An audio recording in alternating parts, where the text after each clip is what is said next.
I'm very grateful that I have an opportunity to offer you this lecture during my stay.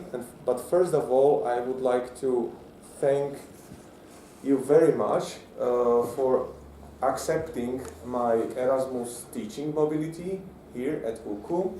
It is a great university, and I keep my fingers just to develop farther and farther towards a nice future.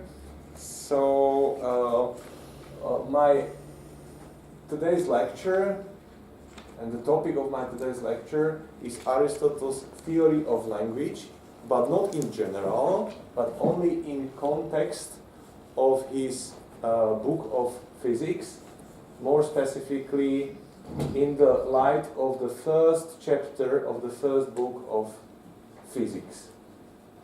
Okay, and I prepared also handouts. There is a Greek text of Oxford edition, and then there are two English translations. And just to have opportunity to compare those two translations, but I will follow the newer one, translation made by CDC Reeve, which was published in Cambridge in 2018, so last year. So let me start with my presentation. Before I start, I want to make clear what is the broader context and what was my motivation to prepare and to offer this particular lecture, this particular talk. So a general purpose of my presentation is somehow to contribute to the discussion how can we reconstruct Aristotle's theory of language. Many papers were written, okay. There are also some interesting books about the topic. For example, the most famous book was written by one American professor of philosophy. Her name is Deborah Modrak, and the title of the book is Aristotle's Theory of Language and Meaning. But to be honest with you, I openly aim towards a more naturalistic, okay, or we can say more pragmatic reading of Aristotle's views on language, and I will try to justify my approach in comparison with, for example, Deborah Modrak's approach via textual analysis and interpretation of the first chapter, first book of Aristotle's Physics. So the text you already have in your handouts. And I reckon, I would say that if Aristotle was pushed to answer the following question, for example, what kind of entity is a phoneme? So I'm deeply convinced that he would have answered it in the following way. Phoneme is a physiological entity, it is a psychological entity, it is an acoustic entity, and it is also an abstract entity. But why I think so? I think so because you know what a phoneme is. So if you want to articulate a phoneme, to speak it loudly, then you need some physiological prerequisition. Okay, you have to be able to inhale and exhale the air, and you have to have vocal cords, freely moving tongue. For example, for phoneme L or for phoneme P, you need to have a freely moving lips. Okay, so there is some set of requirements, physiological requirements. So we can say, well, phoneme is a physiological entity. But at the same time, it is a psychological entity. Why I think so? Because you have to possess a soul, which is like an impetus to, if you tell me, well, Pavol, just articulate the phoneme P and I will follow your instruction, then I will say P, okay. That's the evidence that it is somehow, we can say that it is somehow a psychological entity, and it is an acoustic entity. Why does I think so? Because it is a physical, it is a small, not a small piece, but it is like a physical entity we can measure, okay? And at the same time, it is also an abstract entity, because if you are a linguist, then you study not a particular physical instantiations of the phonemes, but you study an entity as a kind or abstract object. So all of these answers are correct, but at the same time, Aristotle would have added that neither their conjunction nor their selection of a single of those answers is correct. Okay? So,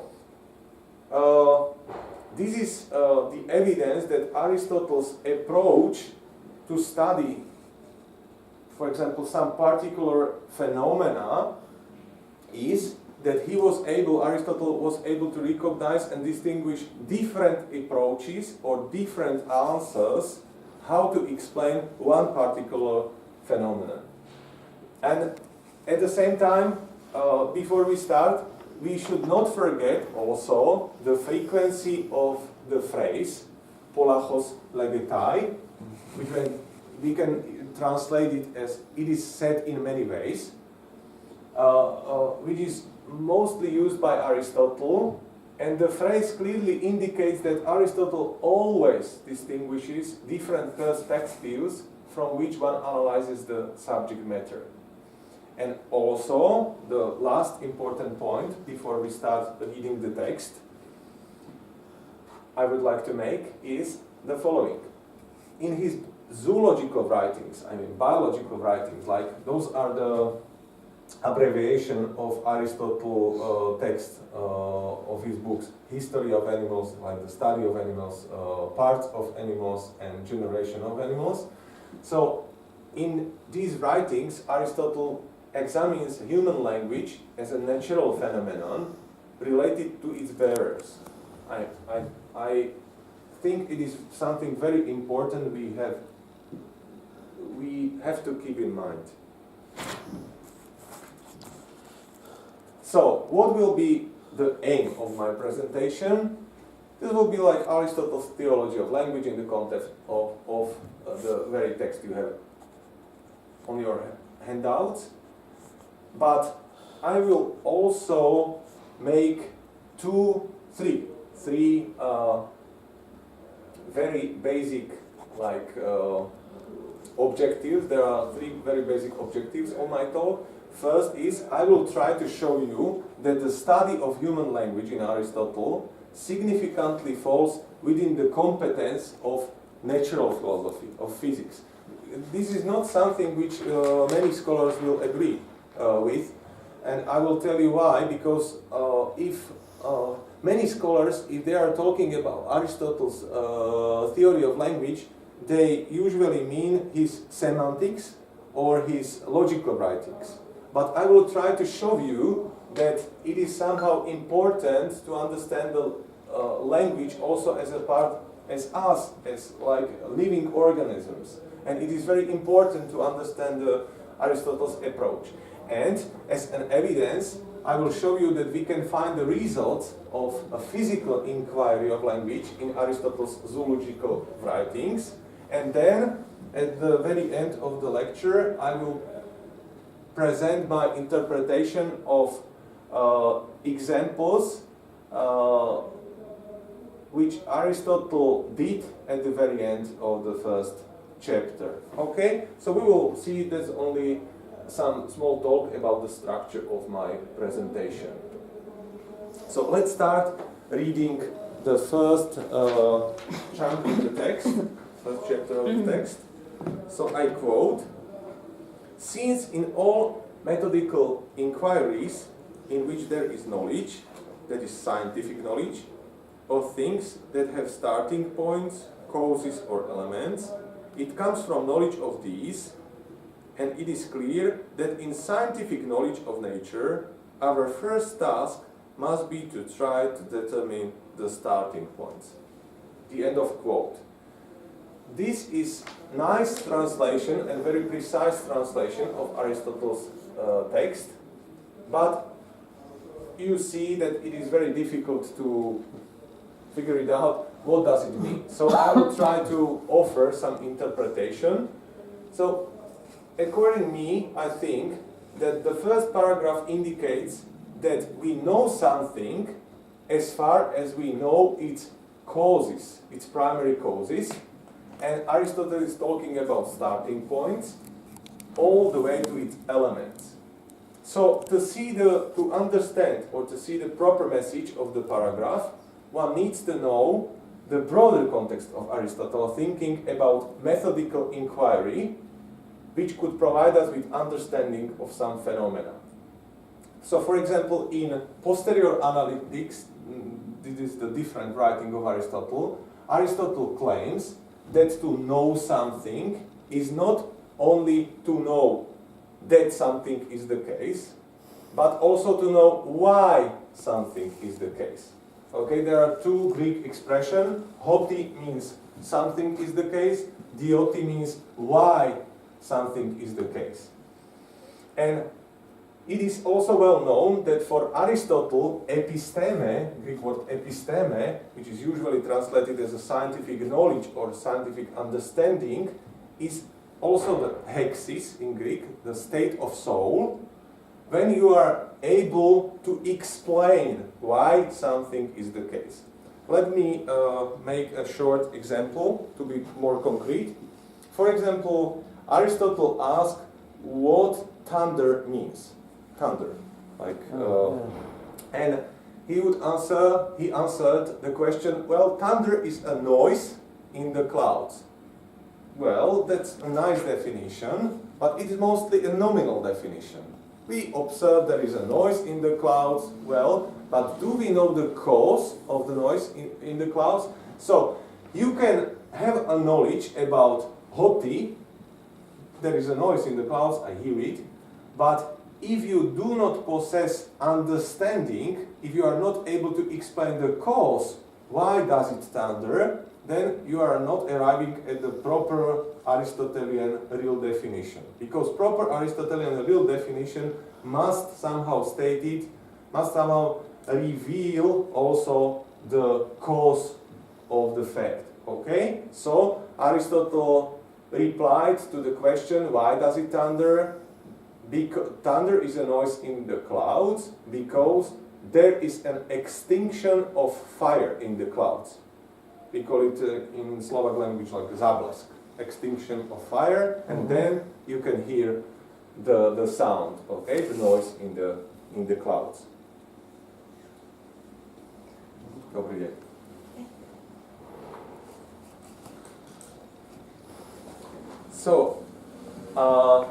So there is a question, what is necessary for scientific understanding or for scientific explanation? If we are talking about understanding or explanation, we have to keep in mind that we are talking about episteme, okay, to know something. So according to Aristotle's first book of posterior analytics, starting points could be of three different types.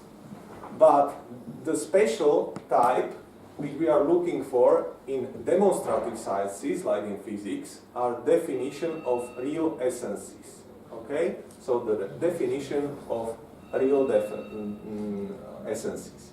And a real definition analyzes a real essence of the natural object into its elements and starting points. Okay?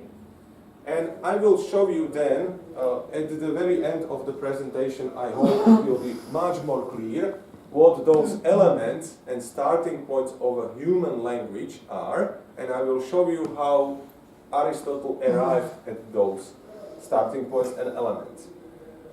But before we are ready to offer an explanation of some phenomenon via starting points, we have to understand how we obtain them, okay? How we obtain them, and the answer, there is an answer in the next paragraph. So please follow the text in your handouts. I will give you, you already have. Please. So I quote second paragraph of the text. And the natural root is from things that are knowable and more perspicuous to us to things that are more perspicuous and more knowable by nature. Since the same things are not knowable to us as are knowable unconditionally, and that is why we must in this way advance from things that are less perspicuous by nature but more perspicuous to us to the things that are more perspicuous by nature and more knowable. The end of quote. Okay, now you see also this text is very difficult to follow, but I hope I will be able to interpret it more clearly. So the second paragraph indicates that we do not build our scientific knowledge, our scientific understanding of something out of nothing. Okay? So there is a strong conviction, Aristotle thought, that people possess some kind of pre-existing knowledge. Okay? It is not a knowledge in the sense of demonstration, like a scientific. You are not able to explain why does something happen, but you know. Okay? You somehow know. So Aristotle tells us that what is very natural when we start to do methodical inquiry, before you start to be a scientist, you already do possess some kind of knowledge. And how?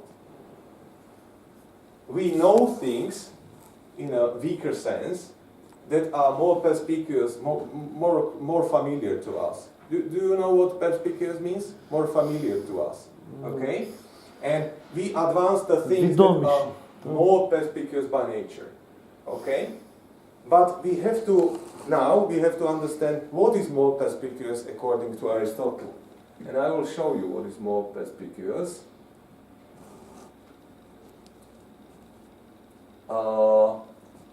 So there is the continuation of the text.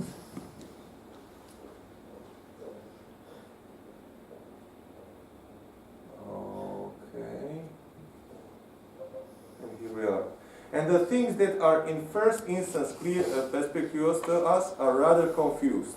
It is only later, through a division of these, that we come to know their elements and starting points. That is why we must proceed from universals to particulars. For it is the whole that is more knowable by perception, and the universal is a sort of a whole. Okay? And the universal is a soul. For the universal embraces many things as parts.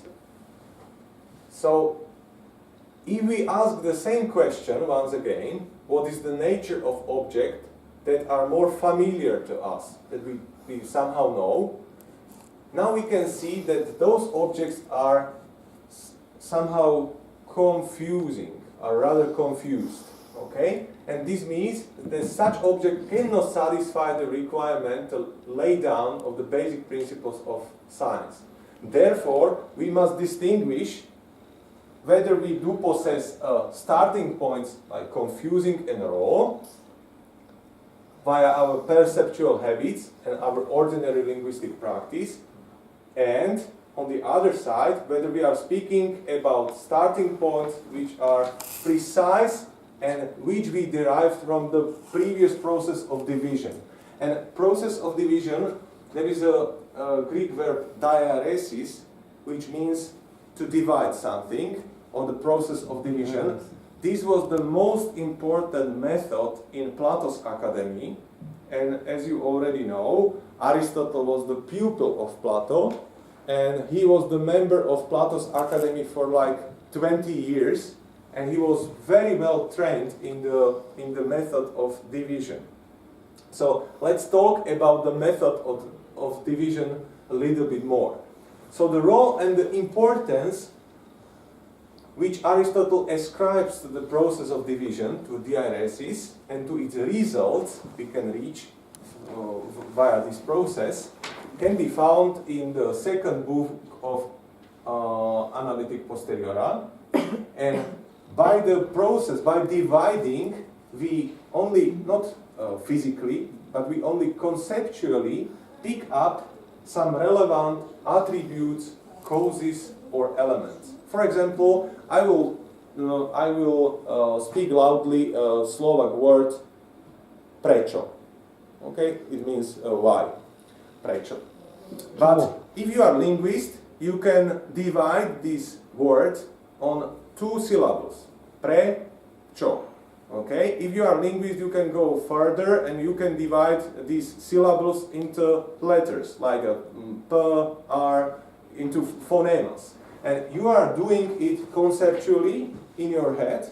And we are doing the same when we are, for example, I'm walking through Lviv, there is a lady with a dog, and I can tell myself, well, that's a dog, that's an animal. But there will be some other animal, but I will be not sure whether this is dog or whether it is bardzoj. You know the kind of dog? Mm-hmm. It's bigger than common dogs. It's more likely to smaller horses because it's much more bigger. Okay, but if you want to start to analyze what is the difference, then you arrive at some important elements or attributes like distinctive feature. Okay, and if you grasp them, you can able to distinguish different kinds of animals, different kinds of different species of items you observe. So to divide mean to pick up something from something which was previously only posited or which was previously presupposed as the whole. Okay, as the whole.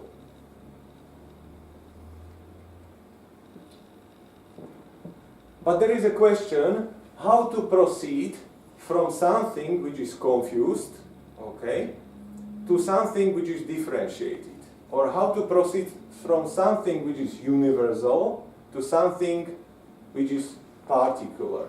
So in the process of division, we divide something broader and we divide it into more narrower parts. But we recognize those parts as parts of the whole only conceptually. Okay? You are not a butcher, you are not dividing like a physical entities, you are doing it conceptually.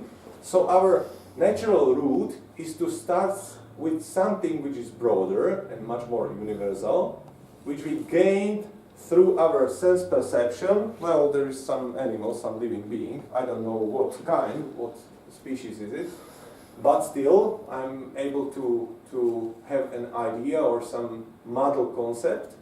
But then when you try to analyze it conceptually, you are arriving downwards until you reach some particulars, some very important elements you need when you want to explain observable phenomena. Let me go back to the example I made about the thunder, for example. When Aristotle wanted to explain what thunder means, he offered a definition that thunder is an extinction of fire in the clouds. Okay? So he somehow derived or divided the phenomenon to noise, then to light, and then to process which happens in the clouds. So you need something more particular to be able to explain the phenomena scientifically. Okay? If you want to explain what is the difference between a human being and between some hominoid or some robot, then you will use some particulars which are very important, some distinctive feature which are very important for you as a scientist. Okay? And I know that this is something very general, okay, and very too abstract, but to clarify his message, at the very end of the text, Aristotle offers us 3 examples, okay? 3 examples which should help us to comprehend what he had in mind or has in mind. So what are those examples? So we start with the final chunk of the text, so please follow the handouts. So the same thing happens in a way with names in relation to their account. For a name like circle signifies a sort of whole in an undivided way, whereas the definition divides it into its particular elements. And children at first suppose all men to be their fathers and all women their mothers, and only later coming to divide up each of them. The end of quote. So, this is the text which should be or could be somehow helpful to us. So, once again, when Aristotle wants to be understood well, he attaches analogies or some examples. And he tries to indicate the route from the something which is universal and rather confused to arrive into something which is particular and more precise. And those are the examples. So, at first he mentioned the relation between name and account. We can say that this is the relation between the name and definition, okay? The second, there is a definition of circle, okay, mentioned. And at third, he is doing some remarks about language acquisition analogy, okay? He's talking about how children start to use language and to differentiate between their mothers and some other women, okay?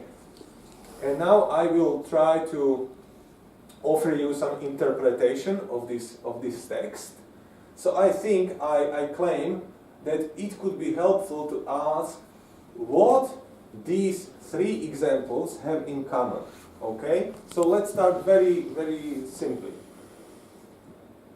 All three of them are about names, but not name in general, but about noun kind of names, like circle, father, man, women, and so on.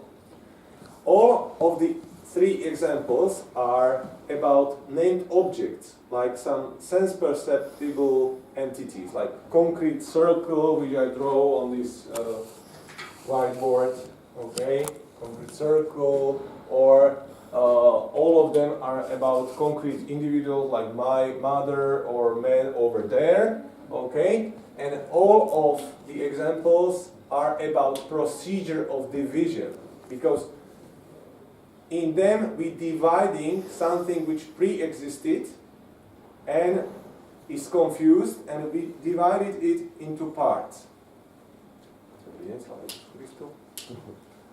So also these examples are about the process of transformation of something which is indeterminate into something which is definite or somehow basic or fundamental.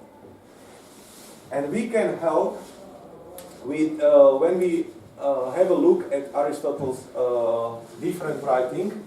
The name is rhetoric, okay? And in rhetoric, you can find a definition of circle. I quote from rhetoric, okay? There is a reference. In rhetoric, Aristotle claimed that circle is a plane figure, yeah, like 2D object, that extends equally from the center. Okay, that's exact definition Aristotle used in his rhetoric about circle. And I think that Aristotle wants us to realize the following: that a name like circle or the name word like father signifies some sort of whole in an undivided way. And only through the process of division, through the process of diaresis, we arrive at some definitions, okay? And we arrive at some particulars which are very important to scientifically understand what we are talking about, okay?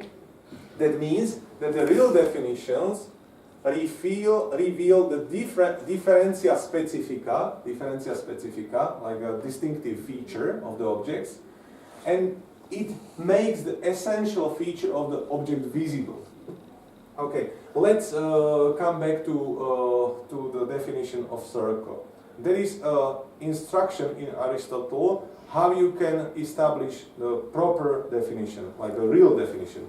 He was not care about, he didn't care about some nominal definitions, okay?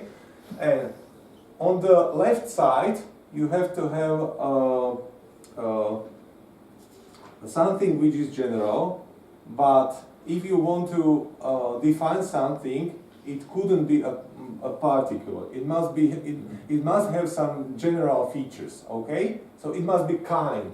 You can say kind or species. Okay. You can define, for example, horse or man, but you are not allowed to define Pavol Labуда. It is not possible in Aristotle's thinking. Why is it so? Because I'm a spatial temporal object, and it is not possible to define me because I have too many features. But so the rule of definition is that here on the left side is a definiendum, okay, something which we are looking for to define. Then there is a sign for equality, like definitorial equality. And on the right side, there is a phrase which consists of two important parts, okay? The first important part is the closest higher concept, okay, or notion, and it is a plane figure. But if I tell you plane figure, there are many different plane figures. It is only like instruction for 2D object. It can be circle, but at the same time, it could be also like a square, or some other objects, or line, or just dot. Line is not a figure. Oh, no, sorry. Yeah, that's the point. So the square was right. Thank you, Petro. Thank you. So you need the closest, broader concept, and then you have to look for some distinctive feature. And the distinctive feature could be expressed in the form like instruction. So, please draw a plane figure which extends equally from the center. So there's an instruction of Euclides. Okay? So there is a center, and if you try to draw a line equally extend, okay, around the equally from the center, then you arrive at a circle. Okay, so that's a real definition. But what is the most important in the way how Aristotle thinks about things and about science is that we somehow very naturally possess ability to do diaresis, to do the method of division, okay? And we need the results of division when we want to explain some natural phenomena. For example, what does it mean to be a human being? What is our ability to speak? What is the very nature of, I don't know, of thunder and so on.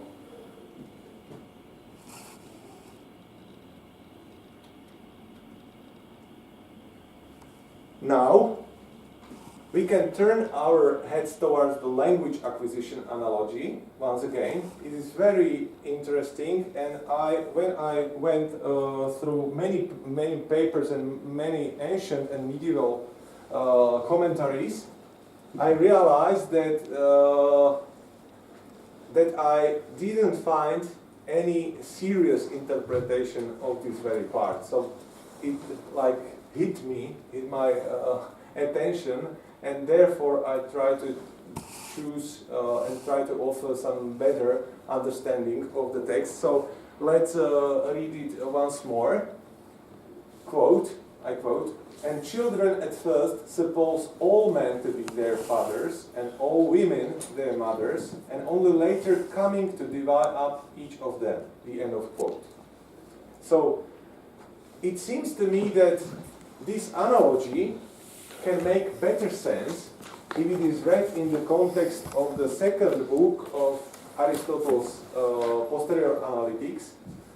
And in this second book, Aristotle warns scientists not to confine themselves to traditional class names. There is a Greek expression, koina onomata, which means like ordinary words or traditional class names, because, and he warns scientists not to do so, because such a behavior could harmful their science. If scientists limit themselves to attribute expressible only by common terms, they miss a chance to identify explanatory relevant distinctive features of the natural object they want to study and they want to understand. Okay, there are some nice examples in the text, but I think that what is most important is the following.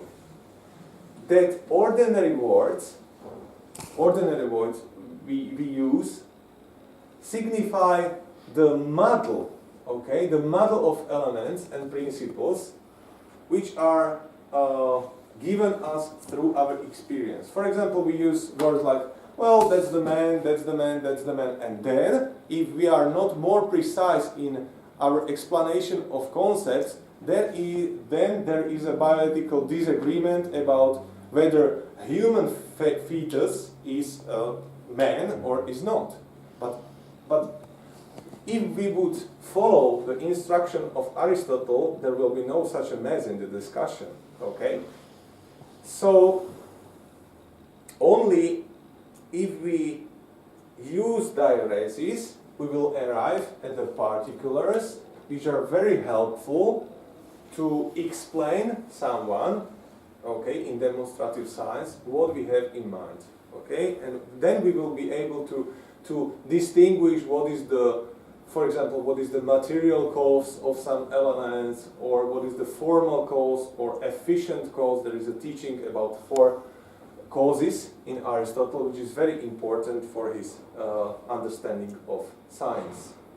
So, I suggest to refuse the conviction that Aristotle is some kind of naive realist. Because there are many scholars who would claim, well, Aristotle is old-fashioned metaphysician and it's nothing important and so on, and he was too naive, and he was a realist who advocates a direct correspondence between our thinking and the world. But I don't think that this is the case. I think that they misunderstood him, okay? I think that we can understand Aristotle via his own text and via his own words. So I think that the last analogy clearly indicates that Aristotle sees the acquisition of language, our ability to speak, as the social process in which we stabilize our wording. First, people are using the words like labels. Well, that's my mother, that's mother, that's mother, and then only realize via corrections. Okay, first they learn to hear and to pronounce wordings in the right situation. If they do that in a wrong way, they will be corrected by others. Okay? And via this process, with the help of new wordings, if we will offer them some new words, then they develop their ability to analyze something which was formerly not so clear, and to analyze their concept and to reach the results which are more valuable. Okay? So let me make several points or several final remarks. What can we achieve from the text we read during this session, during this meeting? So I think that scientifically understand a nature, nature and its object, we need to grasp object of different character. Not the objects of our ordinary experience, because we are looking for objects which could help us explain why some natural phenomena occur regularly. Because for Aristotle, a science is all about explaining what happens always, or at least for the most part. And maybe I will stop, just pause the listing the final remarks, because this is something which is very important. This is the distinctive feature, very important distinctive feature between Plato and Aristotle. Plato is the thinker who believes that science, episteme, is possible only in the area of eternal and necessary objects. And there is a good reason. Plato was excellent mathematician, and he was deeply influenced by the school of Pythagoreans. So the role model of a science was mathematics and geometry. There was even like a headline on the main entrance of his school: "Do not entry if you are not good in mathematics or geometry." Okay, so that was the Plato's approach to episteme. But Aristotle was the first who claimed that you can have a knowledge, a serious knowledge like episteme, also in the area of something which is changeable. Okay, in fysiké, and this is something very, very important. And he even explicitly stated it in the second book of Posterior Analytics, when Aristotle claimed that you can have episteme about something which happens for the most part, okay? Not always, but for the most part. So you can have a fysiké as a science. That's the difference. Maybe Plato would accept astronomy to be a science, but there was only one reason he would accept, because he believed that those planets were like like heavenly bodies, like gods, and they move only regularly, so eternal in a perfect shape of a circle. So that was the reason why Plato accepted astronomy to be science, but not a physical, not something about animals and so on. But Aristotle's story was different, because Aristotle's parents were physicians on the court of King of Macedonia, and Aristotle, from the very beginning of his early age, he was familiar with methods which were very important for medicians. So he was able to study and to encrypt the regularities in the living bodies. Okay, and that is something I recognize as very important to know if you are looking for some distinction between Platonism and Aristotelianism, between their philosophy. So, if we ask why is it so that human beings manifested themselves via language, for Aristotle to answer this question, we need to start with identification of some theoretically sensitive objects, I mean a concept, which can help us to understand language. Okay? And if Aristotle, as a linguist in his Poetics, wants to understand a knowledge, then he starts to divide a language expressions into syllables, then into letters, then he's studying a grammar as a structure, and if he wants to study a language like a logician, then he starts to follow the regularities between the regularities in the very grammar of language. So that's different approaches, but still the idea that we are looking for some theoretically sensitive concepts to do science is already there. So before we start our scientific inquiry, we have to realize that the objects of our everyday experience offer us only confused concepts, and without further analysis, without diaresis, we will not arrive at a science.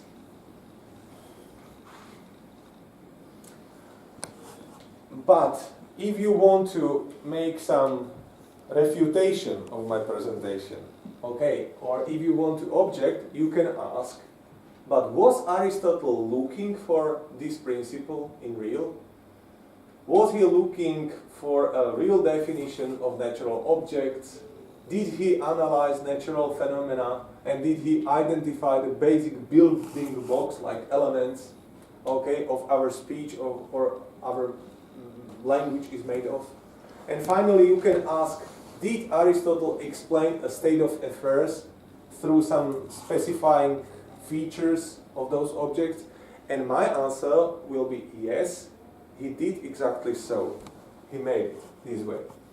Aristotle identified a theoretically sensitive object, and he mostly uses the words like air, soul, reason, phonemes, syllables, names, verbs, proposition, logical conjunctions, and some other theoretically sensitive concepts which help him to understand and to explain what language is. And let me show you a few examples.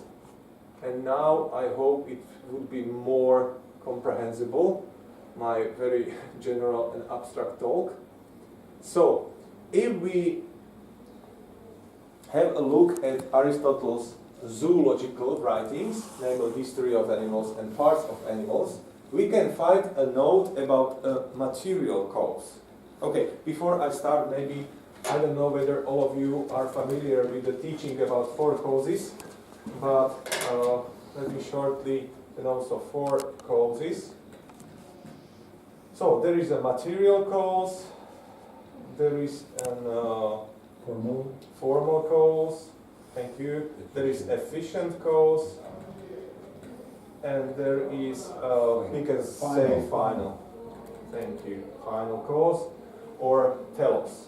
Okay, so if we want to explain some natural phenomena, we have to look. There are four ways how to explain natural phenomena. You can enlist all of them, or you can just pick one.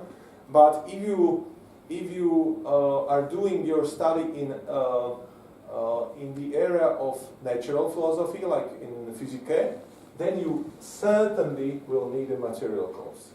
But if you are a mathematician or logician, maybe it will be fine for you just to talk about the three other forms. So those are like responses or ways how to explain something. So material cause, in the case of house, material cause could be bricks or stones or some wood and some other stuff. Formal, that's the form, that's the shape, how the material is shaped. Efficient cause, by whom it is shaped, okay, in that very, okay, for example, if we are considering a house of this particular shape, then you can say, well, there is a wood which we can use to make a roof, and there is some form of the house, okay, the shape, there is some efficient cause. You can say that, well, it is a builder, or you can even say that it is an architect, or it is someone who just creates the very idea of the house. And that is a final cause, which is also very important, because this is the purpose, or the telos, towards which we are heading, okay? So there is a teaching about four causes, and if we have a look at Aristotle's zoological writings, that there is a note about on material cause of human language. So Aristotle identifies a material cause of human language with air. So he claims that human speech is made of air, which we produce in our lungs, and then exhale by our midriff and modulate via our vocal cords. And he even enlisted a list of physiological prerequisitions like lungs, pharynx, larynx, then the freely moving language, then lips, that you have to possess if you want to produce an air in a way that you will be able to modulate it and to make it in the shape of human speech in a language. Okay? So that's a material cause. Material cause is the air. In his De Anima, the different writing, Aristotle announces the efficient or moving cause of human language. And the efficient cause of our language is our soul. So human language is caused by a human soul possessing the faculty, many faculties there are, there's sense perception, there's imagination, but there is also a reason, and this very capacity of reason is the most important, okay, faculty, and it is an efficient cause of a species-specific kind of human language, okay? So we have to possess a faculty of reason, at least in the stage of dynamics, something which is not now manifested, but something which is already there, which could be manifested in the proper context, okay, or developed or manifested later on.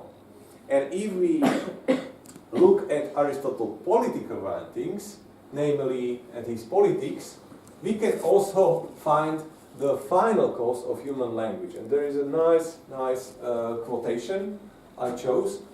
Aristotle claims that, I quote, "The function of language is to indicate the advantageous and the harmful, and so also the just and unjust. For it is peculiar to man, in comparison with other animals, that the man alone, has the perception of good and bad, just and unjust, and other such things." The end of quote.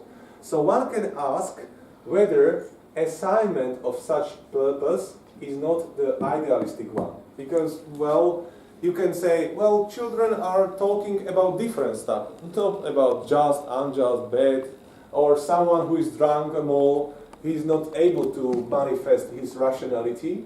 Well, so my opinion on this is as follows, that even though the purpose or the telos, the final cause of human language is achieved in society very spontaneously, it is not achieved by all of us, okay? And Aristotle is very clear about this, and he tells us that one needs to use the language for the noble purposes to fulfill the telos, okay?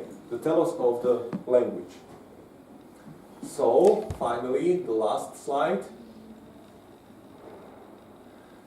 That working on the basis of before mentioned, I conclude that the phenomenon of language, human language, could be understood only when analyzed from different perspectives. Okay, and that's my approach. This is only one part of my, not the dissertation, but habilitation project, and I already labeled the project from Aristotle's biology of language through Aristotle's philosophy, psychology of meaning to his philosophy of language, because it expresses that the phenomenon of language could be understood, should be understood, only when analyzed from different perspectives. But, and now goes something which exceeds my today's presentation, but we have to realize, but at the same time our language also exceeds our bodies, because when it is a speech, it goes out of me and it is somehow semi-independent of the living being who produces the language, or speech, and let's say that the language somehow objectively existing in the world, and therefore it is accessible to others, and we are able to communicate via language. So for that very reason, we are able to study the language also per se, like language as a system, language as a vocabulary and grammar, okay? And in this perspective, it is this perspective what Aristotle applies when he is studying parts of language in his Poetics, for example, or when Aristotle studies the effects of our speech act in his Rhetoric, where he, okay, and I just let it be because it is a whole new discussion. And when Aristotle studies the rules of our linguistically expressed reasoning in his logical writings, there is an organon as a set of logical writings, categories, de interpretazione, prior analytics, posterior analytics, topica, and sophistic refutations. So, therefore, I am deeply convinced that reconstruction of Aristotle's theory of language could be successful only when we apply for a more integrationist approach. And I think, and I hope that only then we will be able to explain the way how Aristotle viewed the language from different perspectives. So thank you very much for your attention, for your patience with me. Thank you. May I ask you a question? Absolutely. Okay, Pavol Labуда, of the university. Sorry for being late for your lecture. Probably I missed